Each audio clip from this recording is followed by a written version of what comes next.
So I just wanted to add something to clarify further. So the philosophers were also at the same time realizing we keep falling back into the old ordering patterns. Also ordering our thoughts. If you make, for instance, a list of contents of for your book, sometimes they are very elaborate. If you look at the content list of Kant's work or Hegel work, there's a very strong, super elaborate nesting hierarchy. I don't have that here, but it's literally 7 levels deep, with the bizarre obsession of having the sub-chapter numbers on each level symmetrical. But also it is in this sense, it's hierarchical and not pure sequential. But when somebody like Derrida comes in, they also want to get rid of this order of the book. And so, for instance, they're experimenting with text where you have a main text, and then you run a kind of marginal column of text in parallel. So how do you read this? You shouldn't know. There isn't that chapter and subchapter and that sequence, that hierarchy and first and beginning, middle, end. No, you could flip. There's relations, but 2 separate stories, and you should make connections. This was also when the internet came up. Hypertext. And if you look at Thousand Plateaus, Deleuze-Guattari, of course, in the end, we can't reinvent the book physically so easily. But what they should have done, they should have a box of loose sheets, because they want you to jump around, reshuffle, jump as you like, read from the back, and make any connections. And they also said, use that book. It's not a complete story. You pick pieces and then you apply them to different things. The meaning is in the connection you make, and everybody makes different connections. So you can see this idea of overcoming in philosophy, and the physical artifact is a limit. And similarly, Foucault was, when he was looking at certain social institutions like the health system, he wrote the book on the clinic. It's a building type. When the hospital first emerges, and when you draw a line and you separate healthy and sick and categorize different types of diseases, and you have a clear distinction between patient, doctor, nurse, and he was looking at this similarly with the penal system and the, let's say, law and order system, the way buildings, their boundaries and the machinery of the building, also something like psychiatry, is fundamental for the operation of the discourse. And when he coined this frame, which I loved and picked up, he said, discursive formations. It's not only the terms and subterms, the terminology, the typical inferences, the ordering, because you can write, you take a subject and you can make a classificatory system, try to map the system of terms. No, he said, it's actually a discursive formation includes the buildings, includes the tables, the shelves, the system of drawers in which you come, how you processed as a patient, you classify, there are these categories, you filled out, you put into this lot, then there's somebody else. So the discourse is dependent on all these machinic operations, on these shelving systems, filing systems. We know it now. And what is happening in the computer? It is an analogical transference of all this stuff. What is Microsoft? Operating systems. It's a filing system. It's a bit like the Renaissance ideal city, the map from the physical city into a drawing of the city, into a map of the system of virtues and vices.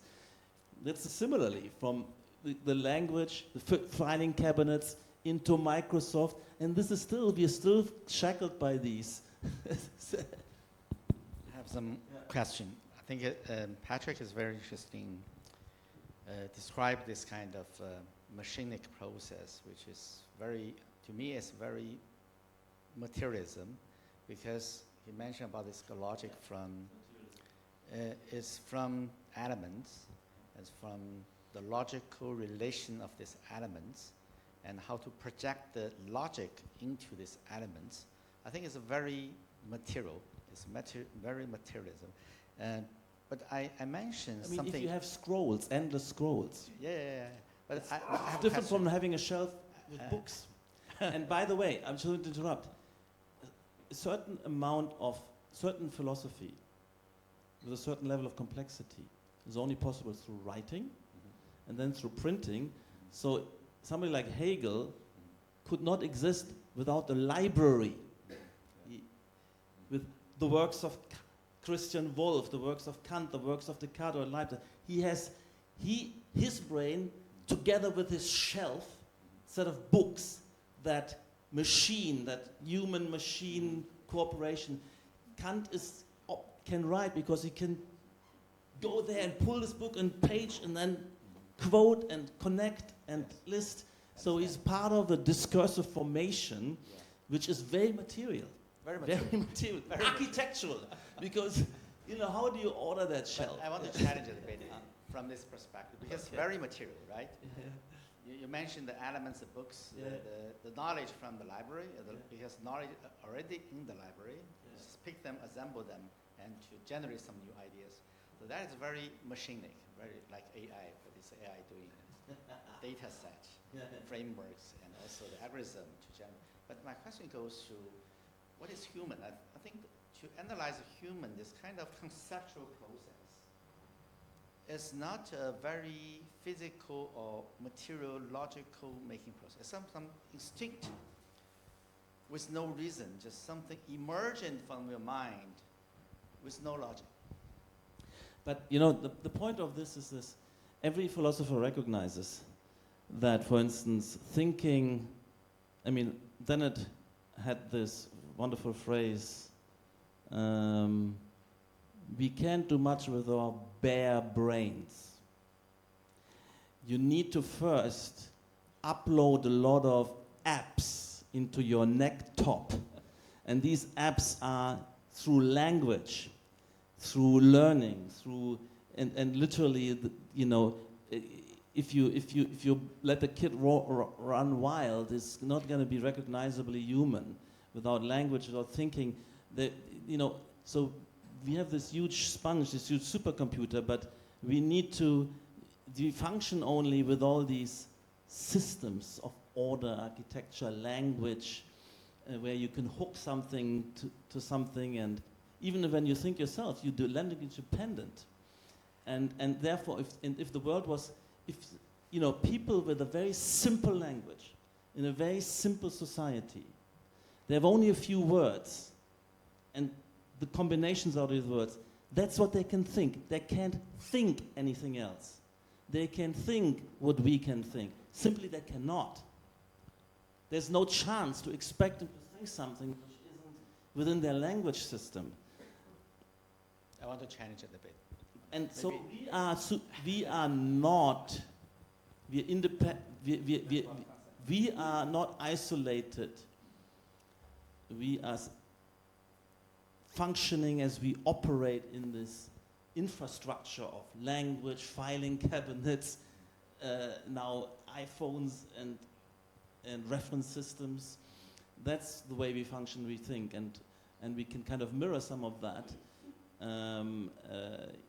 But we can do very little with our bare brains. Euclid, the science of mathematics, you literally need pen, paper, pen, ruler, compass, and writing to develop that competency. So that's a fundamental question. What is a concept? how to generate concept. What is a human concept? I think I'd like to, It's a cultural product of cultural evolution. I not 100% agree on Patrik because something missing because human is not a machine because based on this kind of what is AI is doing, but I think still something missing here is what is the concept, because when the concept generates, we have some talent designers, although we are coming from the same school, reading the same book, we know the same language, we even though we work in the same office, but still we have some talent concepts. So I want to analyze, maybe philosopher can help us analyze. What's the difference between the talent architects or talent designer and a very knowledgeable designer? Is there any difference between this kind of? Because the knowledgeable designer can know anything you mentioned, the logic, the diagrams, libraries, everything, all the elements you know them. But the talent one can reassemble in different ways. Is there anything missing in this kind of conceptual general process? Concept. Are you materialist? Must be. First, I have several moments here, and I will answer about this. I think you are talking about new concepts. How new concept is possible? Yeah? You can say like this. You mentioned, I hope it was one experiment when we presented Quora journal in Harvard, and Sarah Whiting asked the audience, does anybody know the book, The Choral Work, Derrida's, and it was just one hand.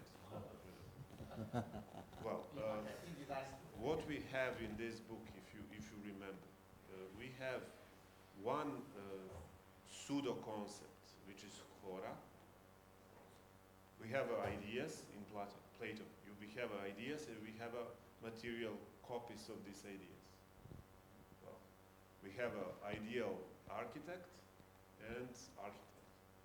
And the drama or theater in Plato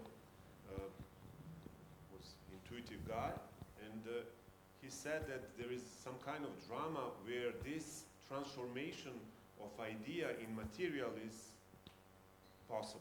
And this place, which is not a place, this space, which is not a space, is Quora. For us, today, this is space. And for Aristotle was hile, was material, not, well, and we copy our frame of this. That means that this is the new concept. I don't know how, well, talent or genius, I don't know, but okay, what Eisenman and Derrida were, they wanted to show this space, show this Quora, and project something visible, which is impossible, huh? How to produce, how to make space visible. Well, this is the new, I think. This is new operation.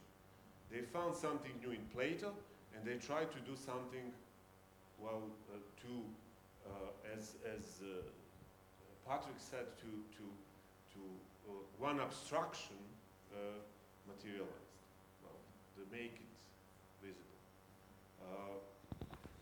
I don't know how to do this. Probably, I think that this is, something genial here in your presentation is this cut language and this distinction, this, how to say, interactions, which is not interactions between the languages. And you made it in practice 1 hour ago when you started to talk in Chinese to, what does mean the words? You are using the words are projects. you are started to talk in Chinese to provoke the conceptual theater in the heads of Chinese here. You too, huh? That was the brilliant, the moment. But English doesn't work. It's beautiful, huh? Okay, something more. Ontology of architecture.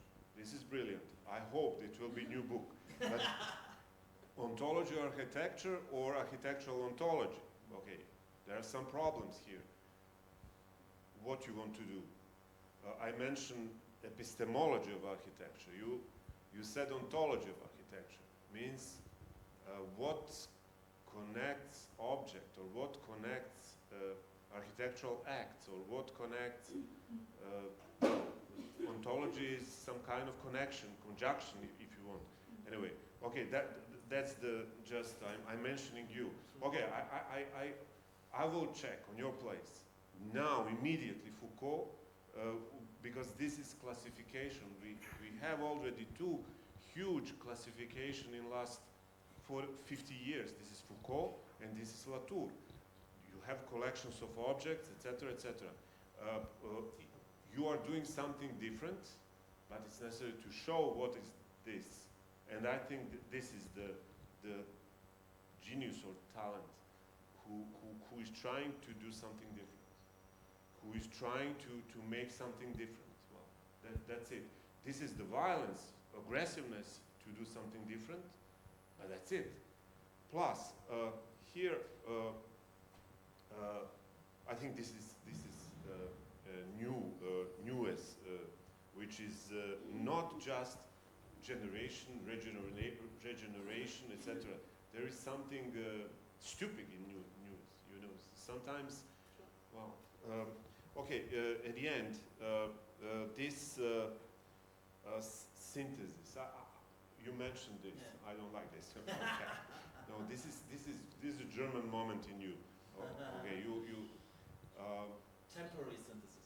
Yeah, temporary. Yes, maybe. Yeah, or well, you see this synthesis. It immediately. This is Hegel. This is totality, etc., etc. If you, when you start to be new one, if you put the other word, and if you, because it's impossible to be Hegel today, but you can do this on your way, and that will be new words. This is, I think, that was the question. Yeah, I think the dramatic innovations in culture and in thinking, they rely, you can't get away from just breaking rules and this mutation. It's the same in the system of life. You generate new through mutation as well as recombination and certain algorithmic processes.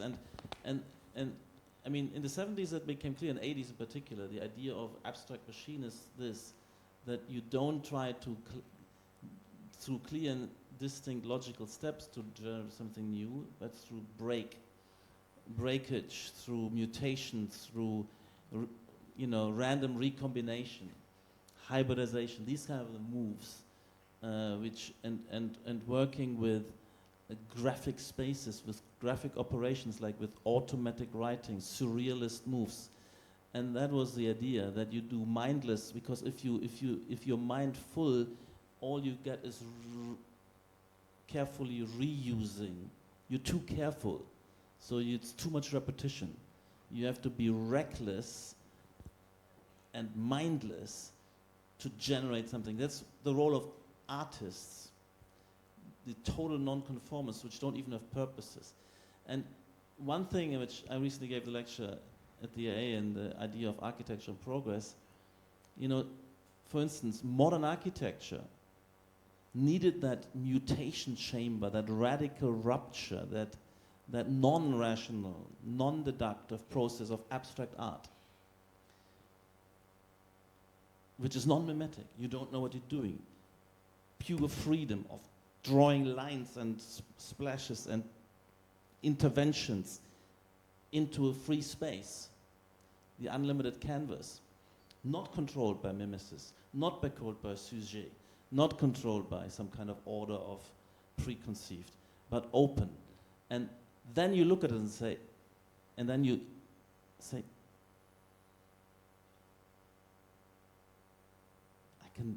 that's to design, that's creativeness. This is a drawing of an architecture. It's a division of labor as well. Piet Mondrian or Malevich created, they didn't were design, they didn't have things in mind. They were mystics, by the way. And then somebody comes on and says, wow, Piet Mondrian does this. He's just, doesn't know what she's doing. He has no words. He's just an intuitive iconoclast. And then Van Dersburg comes and says, wow, this can be the modern architecture. We've been searching for in which style we should build for 100 years. I can see this. But he couldn't imagine it. It had to be that random act. And then he hands it on to Rietveld, and we have the style, we have into Mies, and we get modern architecture. But there's no way that you could have had modern architecture without Mondrian, for instance, or without abstract art. And that's this pure mutation. Actually, that's why philosophy borders on poetry, somebody like Heidegger. So what is poetry? Poetry is drawing things together, using words in unusual ways. It's always metaphorical, it's always analogical, it's being very creative and inventive. You don't invent totally new abstract words, although it also sometimes happens. In science, you have to continuously bring in new, from different language. You bring it from Latin, you bring it from Greece. You have something new. There's no word for it. You bring it, but it's also very productive. But this doesn't come with much connections, because people don't speak Greece. But if you use words you have and connect them in strange ways, you make new connections. And could that be? Could this be like that? You know, that's the moment, and that's where philosophy and poetry intersect. And that's like art, abstract art into architecture, poetry into philosophy. I mean, if you look at Heidegger, a lot of this is poetry of some kind, but instrumentalized, then handed on or worked through by himself. And he looks back at the deep roots of language and tries to then kind of see that language evolves through these metaphorical expansions of terms. Even when you had the Chinese, there was a translation of what the word means now, what originally meant. You can see there is a connection, but it's not necessary. There could have been other words which could have brought forward. And that is the thing, that's why I say that's the evolutionary process. That's the new is ultimately always mutation, you know, suspension of rationality. Okay, I think this is a point, because I think today the topic is, I think it's a concept, right? Forward.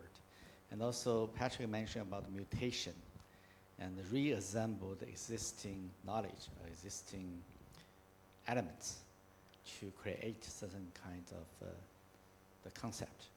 So I think in this kind, we make a discussion. I just invited Mara Kapo and Jeffrey Huang from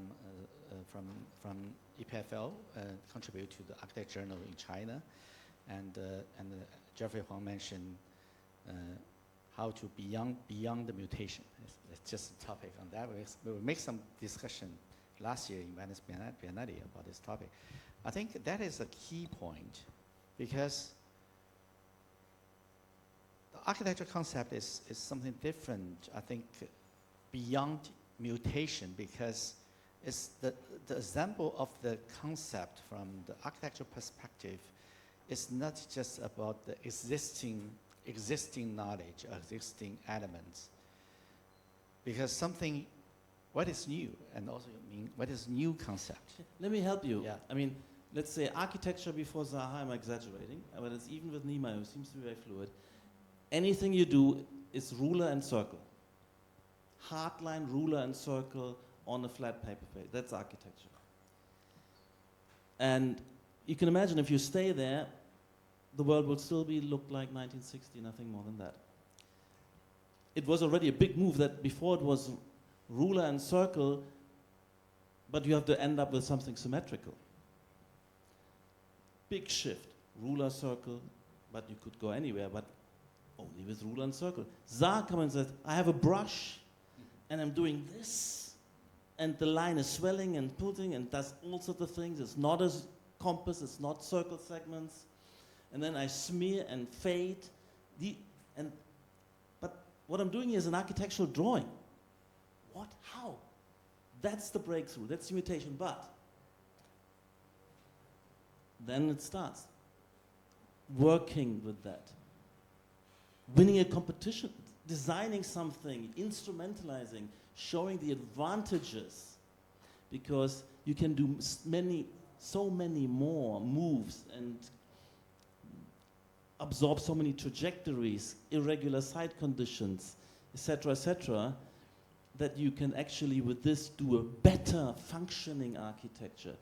And fading, you can have smooth transition, not just here's blue and there's black, or here's white and here's gray, zone A, zone B. No, everything in between, in the fading effect. Socially as well, the difference. So you can be superior, you can be more subtle, more agile. So beyond mutation is working through and making it real, not just this is an architectural drawing. Well, you say, you joke. We keep going using circle and compass, ruler and compass. No, say, this is an architectural drawing, and here's the architecture.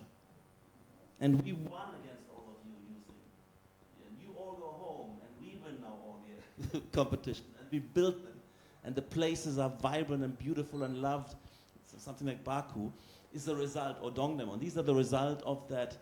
That is beyond mutation is, it's like the organism, the organism has to live and thrive and reproduce and change the world. Eat up everything else after the mutation. So win in the struggle for life. Patrik, any? Here also, you shown the one picture of the Filarete, this city, Sforzinado city. He wrote one Tractatus, very important, in, of course, Renaissance, and he compared the architect with a woman, but pregnant woman. Conceptio, yeah, that's it. This is most important.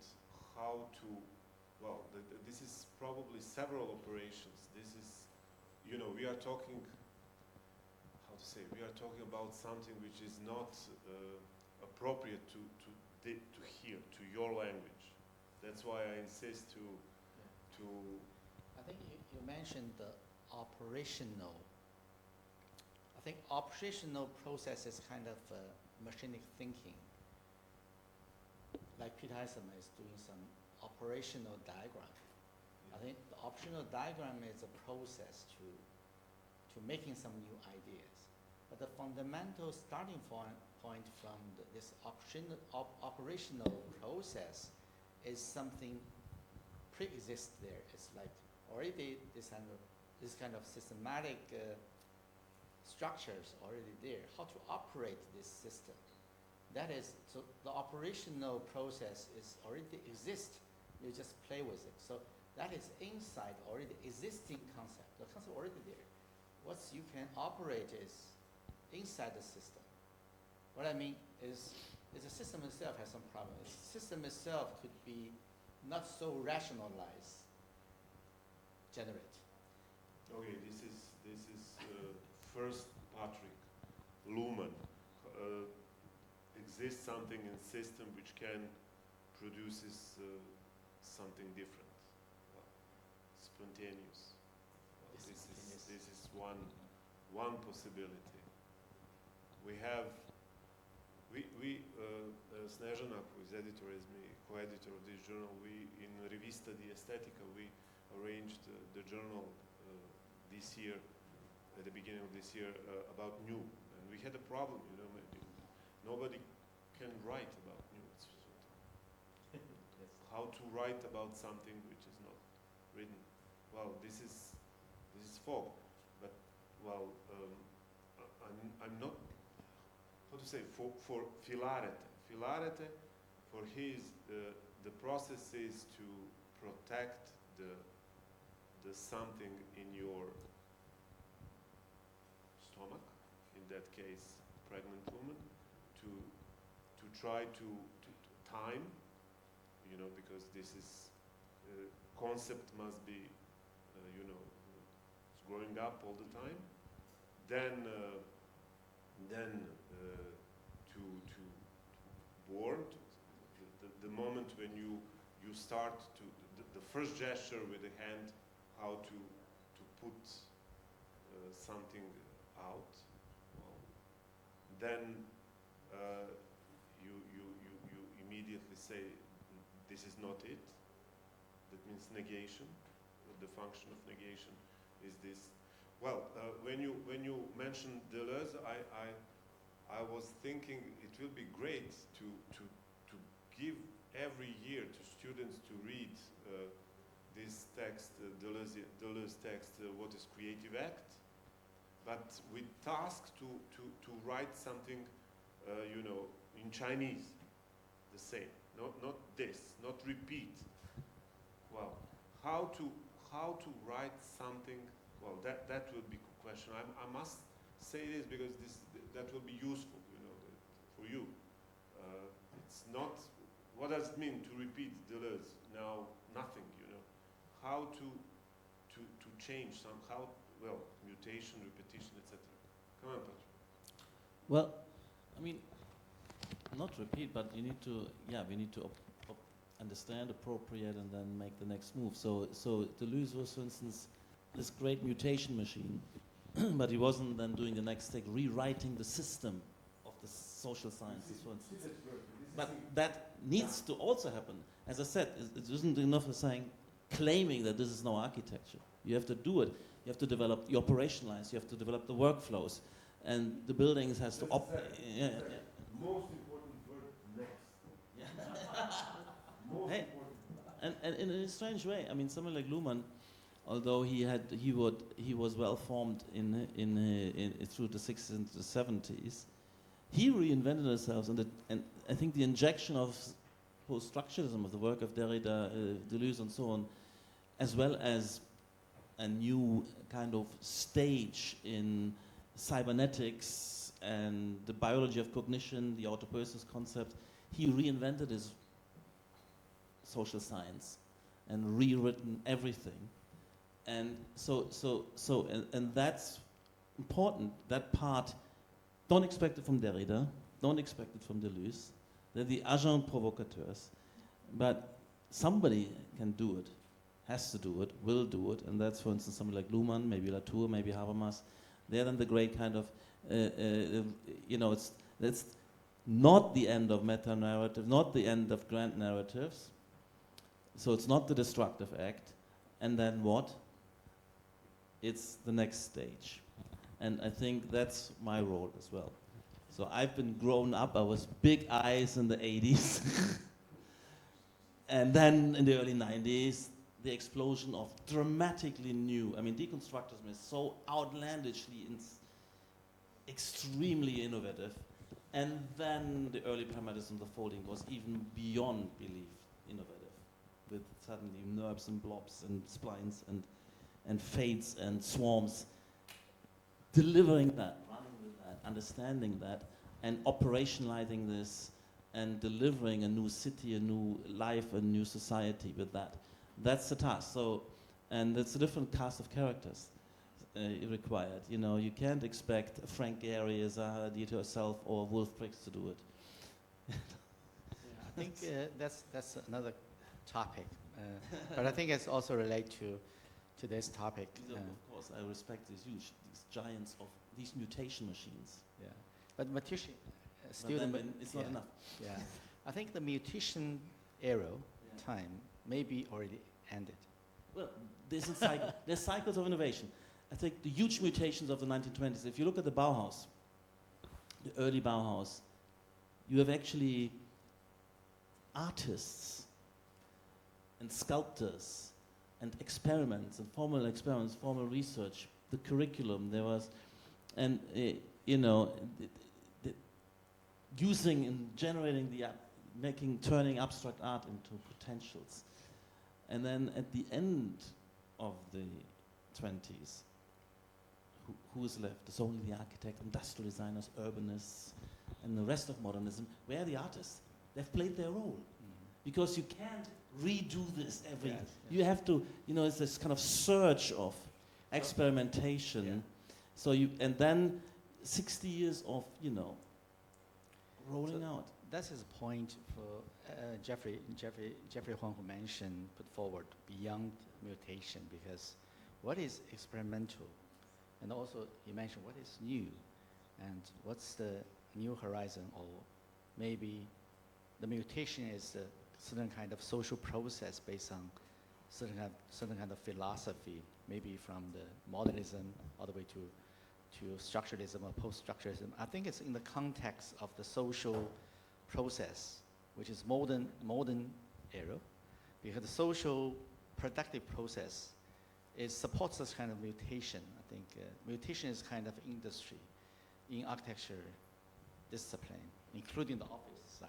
I mean, the same big as, office, I right? mean, look, the Extra same houses. as, let's say, the early protagonists of the early folding and so on, the Markus Novaks, the Greg Lynn's, the Lars Spyberg, where are they? Exactly. you know, you need to, but you cannot do every 5 years something new, then you never do anything. So these are the cycle innovations. So the question goes to, because you put forward a lecture talking about the death of architecture, and the similar Wang Shu, Professor Wang Shu in China, who also mentioned the death of architecture discipline. So how would you like to address? No, I mean, that's the frustration where I said, you know, we have this, first of all, there's this transformation of society. I've talked a lot about this. The computational revolution, everything becomes dynamic, fluid, globally connected, reprogramming the robots, you know, everybody R&D, no physical labor nearly, and it's all creation and invention and beautiful dynamism. And somehow the architecture which we're generating should be making this new city. And the problem is why, but we're not breaking through. Things are kind of paralyzed. They're locked up, and also in the discourse. And that's where this end of architecture comes from, because it's the kind of cycle of innovation has been stopped in its tracks, and a lot of, not here of course, but a lot of universities and School of Architecture have not participating in this, and they are don't looking at the frontier and looking at the great projects and the great protagonists and firms, and they're now firms. You know, yes, a small studio starts modernism. Mies van der Rohe with a small group of 3-4 architects, but delivered SOM in the 1950s. Similar, deconstructivism in architecture show, you know, Zaha had 5 people, Wolf Briggs had 7 people, Libeskind had 3 people. They were small and nothing studios. Look at where we now. And so that is, but the problem is, the discourse, the academia, we need critical engagement. We need to be critiqued and pushed and helped along, and we need to discuss in conferences, in papers and PhDs what we're trying to do. But all these conferences, papers and biennales, they look somewhere else. They don't look at the frontier, they look at the margins, they look at countries left behind, populations left out. They want justice for, and you know, they look only at climate and sustainability, which we already have incorporated, but this is not the urgent questions anymore. I mean, we need to understand what we're going to build and how we're going to create a city, and not talk only about how much it will cost, presuming that we know what to build. So that's the end of architecture for me. That the discourse, so we're still doing it, but we have nobody shows our work, nobody publishes our work, we're not invited to any show, we're not, nobody's discussing our work, I mean, exceptions are you and a few people. The rest of the discipline is not participating. And if the discipline or the profession moving forward and trying to change the world, for instance, through firms like us and Foster, but because we don't have a critical discourse, Foster can do our own things. There's no critique, no discourse, no comparison. We're all equally fallen, neoliberal, commercial, and the critics want to talk about a small, nice village extension, a little cultural space, open and human-centered, a little this and that. These get the prizes. Irrelevant. Some kind of artistic, kind of nice, little honest and kind of material and socially conscious little this and that. They get the prizes, attentions, the media. And what's really going on is we're basically bereft of discourse. That, to some extent, the sadness is the profession is becoming a craft. Meaning, it's more like a vernacular. Nobody discusses. It's no discourse led. We do whatever we like because they've already written us off. We don't talk about our work. We just talk about the carbon costs in a professional context, not what we should build. It's totally getting everything upside down if we're talking about the carbon costs of everything and not what we should build. The logic, the order, the scale of the city, the mixity, all the huge number of potential decisions we should make. We never discuss them. We only presume that what we're doing is what we've always done, except we're doing it for carbon neutral. I mean, that's the end of architecture, simply that. Okay, I think a materialist, you can see Patrik is very, so that is the real Patrik. Actually, for many years, he organized a special panel discussion in the Venice Biennale party. As you remember, huge discussion on that. The pioneer architects, I think, make a lot of discussion on that. Today, I would like to open to the floor. If any question, would be appreciate to put forward to both Pato and Patrik. So, Ollie, would you like to?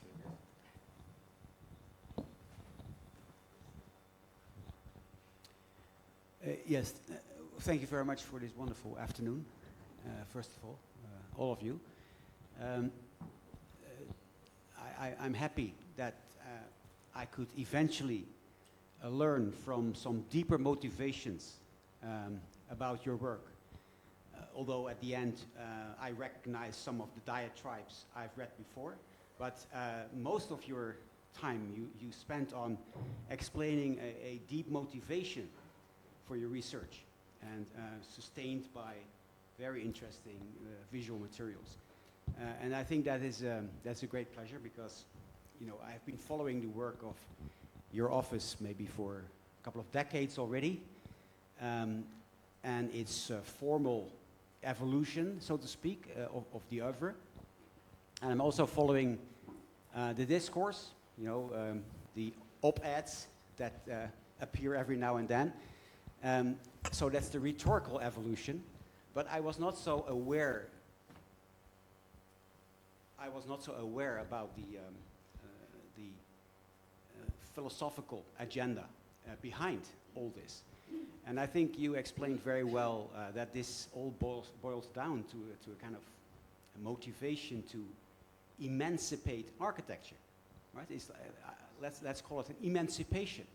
So when you describe the history of architecture as something that, there is, of course, there is a lot of variety, but there's also a very grounded, almost like intrinsic order that was very hard to overcome.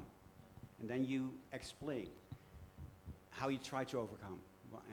You just few minutes ago you mentioned this element of no longer the typical architectural tools, but the brush, right? So the brush opens a certain option to emancipate what architecture can be. And I think that is very inspiring, and also helps me to reconceive, let's say, my perception so far. So thank you very much for that. That's already very helpful about this afternoon. But coming back to the question of the philosophical question about the way you put things in terms of the philosophical terms that were introduced by Petar very, very nicely. I think also in your speech, you rely on a certain European way to describe these grounds, right? These deeper logic of architecture. And you mentioned Kant, you mentioned a couple of other philosophers, and they have a certain way to seize, to capture how this works in the mind, right? How we develop our mental schemata to before we can actually make architecture. Maybe that's something that already starts from childhood onwards, right? Maybe even before we have language. As a toddler, we already learn this kind of deep concept. And I've been in China for many years by now, and one of the fascinating experiences I had over the years is that in the Chinese language, it becomes more and more clear to me that these schemata are working differently. And you mentioned a couple of Chinese translations, but just a translation cannot be enough to capture how this works in a Chinese mind, if I may say so. And that's why I'm so curious how actually people here in China can learn from you, right? So you have your historical materials, you have your rhetoric, you have your way of putting things, but does it really appeal to people who, for the last 20, 30 years, come from another kind of evolution, right? Where language and architectural education, etc., works. So to conclude, Philip mentioned the question of talent. So if a European talent tries, it's not just building knowledge, right? There is something that goes beyond just knowing something, not knowledgeable, being knowledgeable. There is something to do with all these ideas. And you can say this is the moment of talent, deciding what you can do.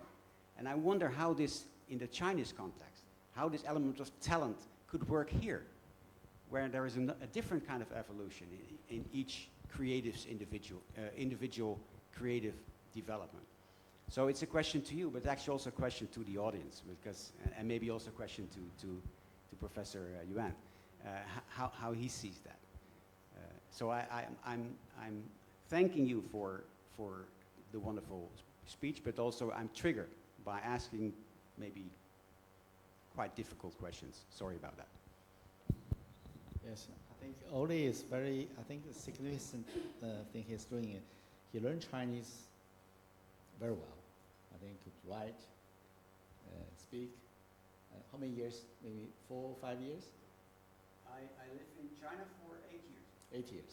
But your language is perfect. So I think the ways of the language is totally different. You mentioned streamer. It's kind of, it's also related to concept. The ways of Chinese conceptual emerging process is totally different to the Western. I think it's from the philosophical perspective. That's the point when we mention about this kind of this talent or emerging ideas coming out. I think Eastern culture and Western is totally, I think it's totally different process. So I understand the diagrammatic thinking. I think the streamer process Patrik analyzed in his speech, but I think the ways of the Chinese philosophy, I think it's not you needn't learn everything. You needn't know too many language, too many knowledge. Too many knowledge will be would be useless. That's the kind of philosophy, because they believe in this such kind of emergent ideas, this emerging concepts that is much powerful than, rather than a lot of things. This kind of logical process to generate things, this kind of the ways you operate to generate idea in the logical ways. I think this is quite different. This is a cultural difference. Anyway. I mean, I cannot speak so much on the, let's say, Chinese thinking, philosophy, etc. In terms of its, I mean, I have some intuitive feelings about being married to a Chinese woman, different mind frames of mind, etc. But I want to reflect a little bit, you know, how our thinking in the global modern world is actually the intersection of multiple traditions in many ways. And even if you say European, there are multiple strands which had to come together, and there's a learning process. So it's not to think that these are isolated, separate. I think the Chinese contribution would come in when they appropriate and absorb and add that nuance, that twist, that next step on a larger convergent tradition. So just, I mean, this going on, of course, for centuries with the ancient Greece and the different schools there, already quite diverse. But let's say just focus in on what happened in modernity in the let's say 17th, 18th, 19th century in terms of philosophy, European philosophy. First of all, there was, of course, the absorption of ancient Greek philosophy, but then you have different, you know, and you have Latin as a lingua franca in Europe, but then you have the French tradition, and also different trajectories of these societies with a more centralized state and an organizing bureaucracy and kind of clear and rational thinking, rationalism versus the English empiricism. It also reflects in something which is more kind of contingent and open and not top-down. You have common law rather than edicts, etc. And then the Germans, so something like Kant then brings in, you know, it has a French tradition, and Christian Wolff, and then brings in Hume, and you know, proto-evolutionary thinking, and generates something out of this. The German element, Hegel, is deep historicism, more collective project. So they bring in, I mean, it's been very productive and quite different. And in the end, there is some kind of convergence, actually, in the 20th century of these. There were these separate worlds, the Anglophone, Anglo-Saxon, analytic philosophy versus the kind of hermeneutic German trajectory, the French. And there's some kind of convergence, and that's the way it could be. And then there could be branching off. So it's not uniform, and I think that by the way, the German philosophy was also, in the 19th century, the historicism and historical learning, philology, they went into ancient Persian language, Zoroastrianism, that was becoming influential. There was a deep knowledge of some of those traditions and concepts. They knew ancient Greek, they knew kind of ancient Persian, Sanskrit, and that bleeds into figures. You know, Hegel, Schopenhauer, Nietzsche, etc. So I think that's the way forward. I mean, it's quite deep, and you can kind of live and breathe this and join this without having to go back through all these texts yourself. You just absorb it by kind of osmosis, because these are kind of these evolved, converged trajectories. So I want to invite the Chinese intellectual world to join this, or do, you know, if there is something which twists and things to add, it will show up.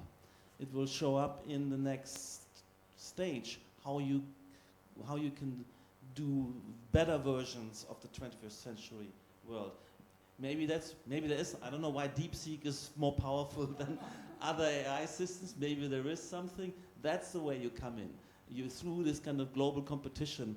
I wouldn't kind of fetishize and say, well, you are Chinese, therefore you have to, you know, stay in your lane. No way, absolutely not. I am a German, but I live in England, and I was, you know, I was first falling in love with the Anglo-Saxon analytic philosophy, and then a German, Austrian, Wittgenstein came and injected two new stages in that, etc. So we should be cosmopolitan in this, I believe. But I'm sure there's something which will come through, but it's not a separate trajectory. It's kind of one global trajectory by now. Good. I think that's Patrik. Yes. Thank you. Also, I think Patrik over the years gave strongly his, like what he mentioned about this kind of his understanding of the Eastern Western culture. Very well. I think the Germans have this thing, I mean, like out of Kant, Hegel. I mean, the kind of big convergent synthesis. If you look at the work of somebody like Habermas, who just passed away at 96 years old, and this huge career, he brought in the speech act theory, combining with hermeneutics, Marxism. He was in a dialogue with Luhmann, who brought in second order cybernetics, and brought all the U.S. Let's say organizational theory, Herbert Simon, and also influenced by complexity theory and the biology of cognition, etc., etc. So I mean that is very productive, very fundamental to bring these things into some kind of permanent interaction, combustions, and reading and competitive driving, because and it's wonderful the way this is in this fantastic, amazing AI explosion, how the philosophers are, well, all these teams are deeply eager to suck philosophers into their agendas, because they have things, you know, they need to go novel ways, they need new kind of approaches, new ideas to break through, and I think it's an exciting moment for philosophy, and I'm very curious. And what saddens me a little bit that the US trying to kind of not allow this kind of confluence and try to keep these things separate. It's not the way forward. I think time is almost up. I would like to invite our the leading professor in our HTC program, Professor Luni, to give some comments.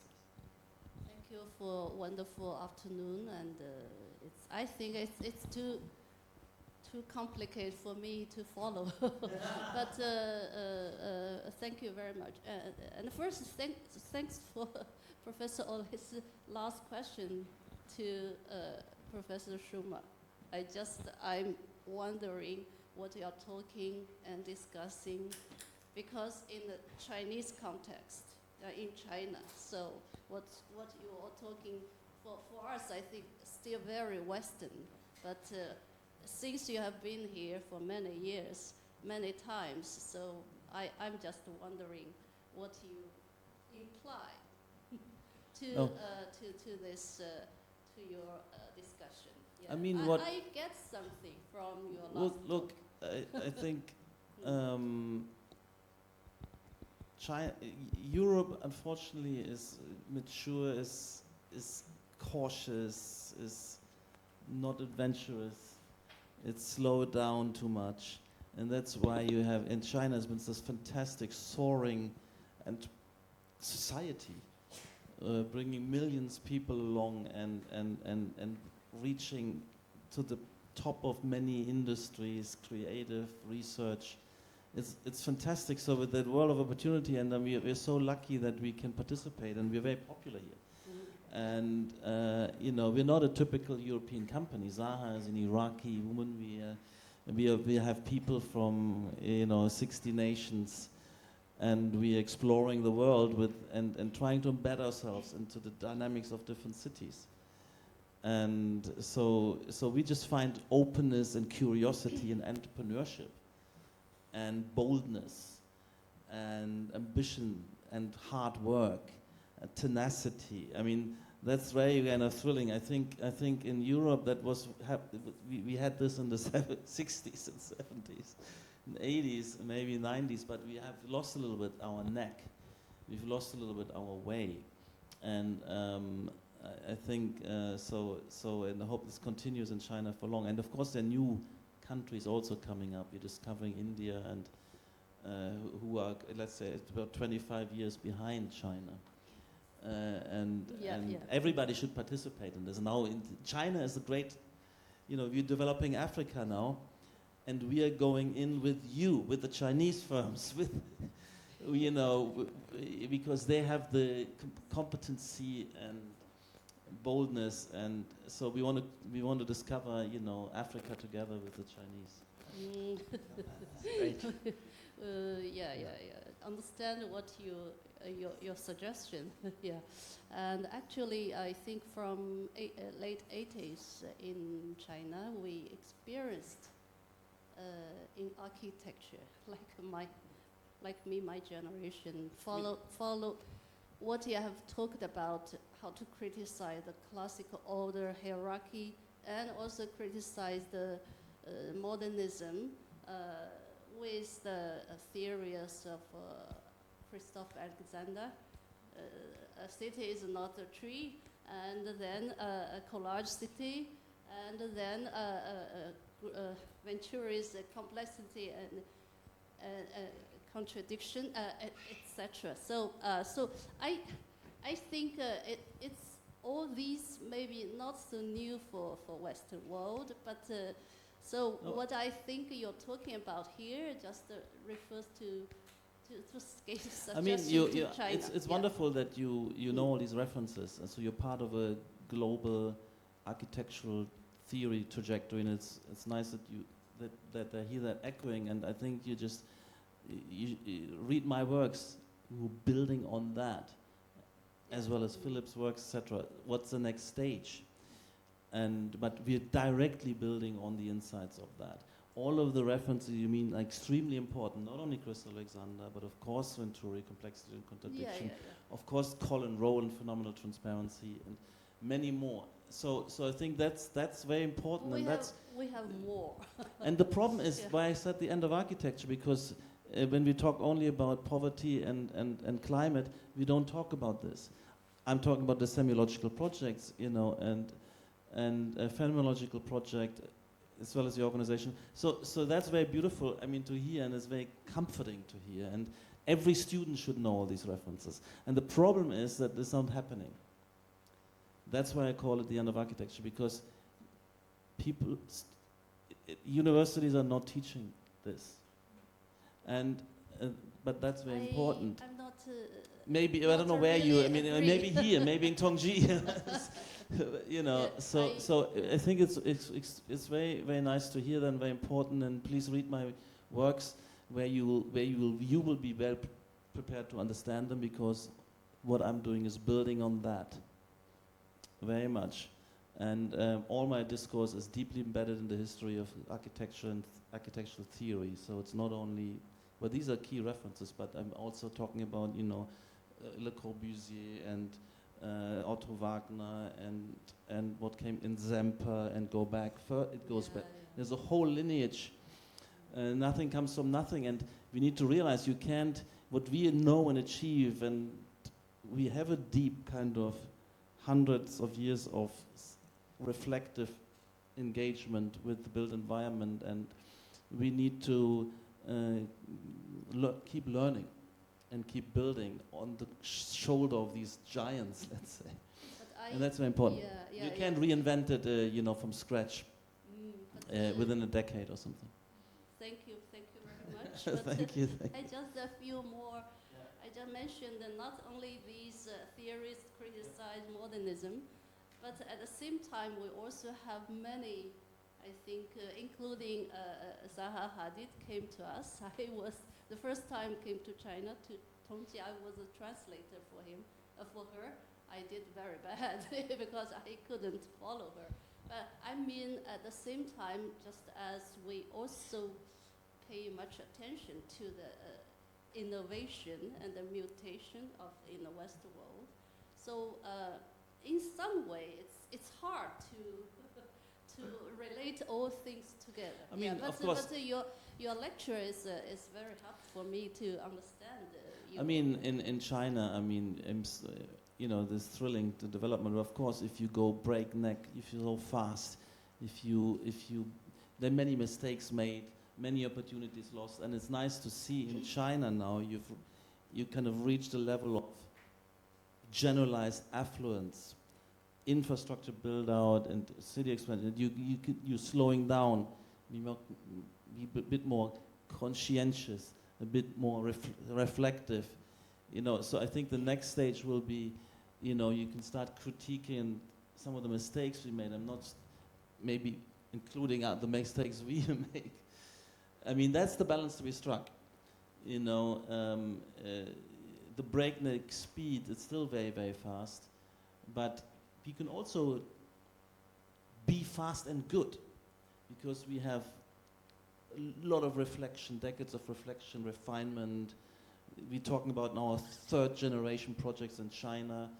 We have a different quality, different anticipation, a bit more consideration. But it can't be too fast, but we can now be, you know, your work is wonderful and sophisticated and contextual and conscientious and so on and so forth. We can do it fast, and we need to discourse and critique, and we need to feel the pressure of the colleagues, critical questions. I mean, for me, it's important to come back and I didn't show now the current work, but to show the work, to present it, and know that I will be invited and I will have to explain it, not just, you know, just doing what we're doing fast, and the only echo is Instagram posts. That's not interesting to me. So it's very important that the academic kind of discourse is supporting us and critiquing us and keeping us honest and keeping us self-critical. Yeah. Just like I like to come this afternoon to hear the dialogue between the philosopher and the architect. That may be the last comment. I appreciated many discussion from philosopher Bojanic, professor. Yeah. Just like you mentioned, concept is individual, and program the social, etc. Very, very interesting. From this we can discuss. So, like you also mentioned about project is aggressive, concept individual, but I'm also thinking of concept also from individual and from our cultural background. So from these we can open more discussion.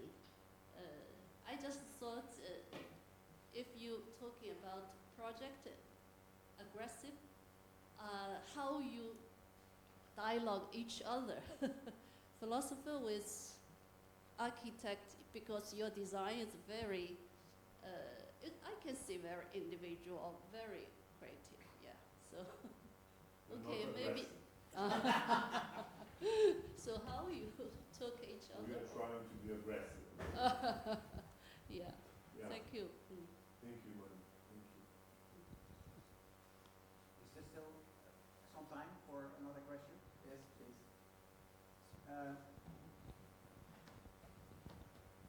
Maybe I just a speculative question, based on the speculation so far. So I think we have already covered the distinction between Western mindset, Chinese mindset, different space concepts, different kind of philosophy, and different kind of upbringing towards an architectural professional stance. I think that's we covered. But I think it's also fair to say that there is some overlap. So you can have Immanuel Kant, and you can think about Confucius, and they are clearly from different worlds, but they have a certain similar rigor that reminds me very much about what Patrik Schumacher mentioned in terms of projecting a world always in the same manner, right? So you have enclosure, subdividing, nesting, etc., etc.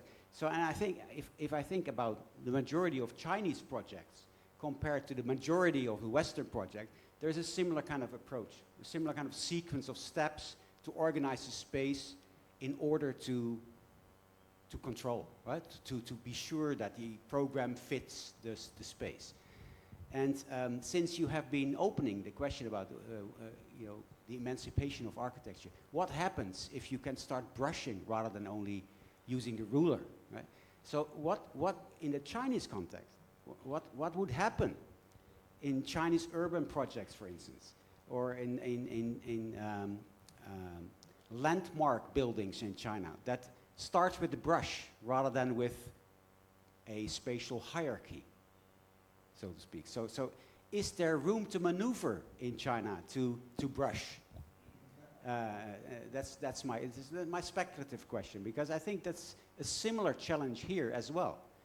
And of course you can have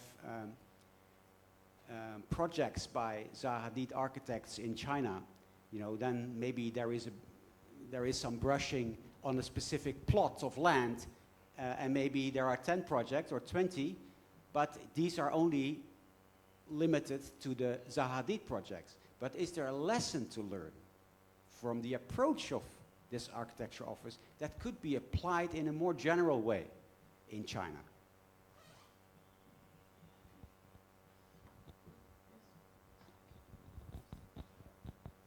It's a speculation. It's a good challenge.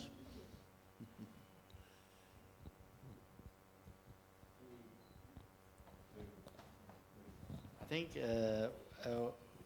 I need to catch a flight, so sorry for that. I should close this wonderful panel discussion. Actually, 3 hours is just a moment to fly so soon. But it's a really great honor. I think we need more discussion. I think, like Patrik Schumacher mentioned, this kind of European culture, Anglo-Saxon culture, actually have a special, very, very strong systematic philosophy and knowledge system.